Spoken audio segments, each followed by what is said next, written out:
Une barrière douanière pour protéger son industrie photovoltaïque. L'Union européenne a opté cet après-midi pour le protectionnisme face à la Chine. Mais existe-t-il des précédents? Oui.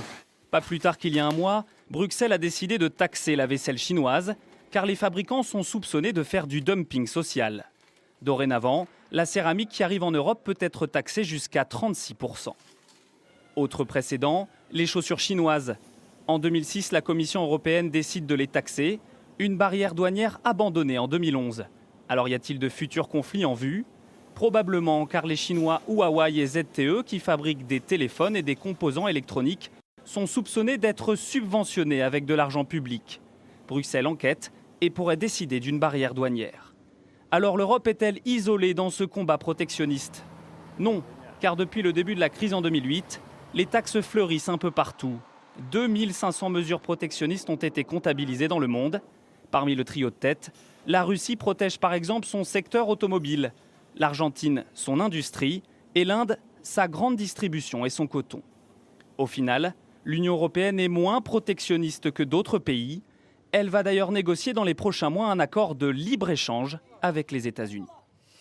Et je vous propose d'entendre l'un des défenseurs de longue date d'un protectionnisme européen, le ministre du redressement industriel Arnaud Montebourg. C'était tout à l'heure, on l'écoute.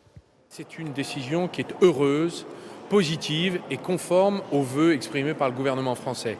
Nous avons demandé, en effet, à l'instar de ce qu'ont fait les États-Unis d'Amérique, qu'il y ait des mesures tarifaires, de droits de douane sur les importations chinoises de panneaux photovoltaïques, car nous ne pouvons pas nous laisser faire. Nous devons instaurer des règles équitables dans la mondialisation qui aujourd'hui est déloyale et sans vergogne.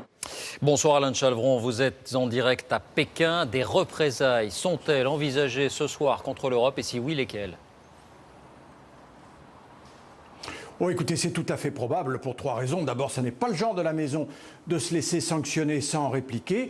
Deuxièmement, le Premier ministre chinois s'est mouillé dans cette affaire. Il a été jusqu'en Allemagne. Et troisièmement, c'est un secteur stratégique en Chine qui fait vivre entre 300 et 400 000 personnes. C'est un secteur déjà en crise auquel cette affaire risque de porter le coup de grâce. Alors, quelles représailles? Ça n'est pas encore officiel. Il est 2 h du matin ici à Pékin.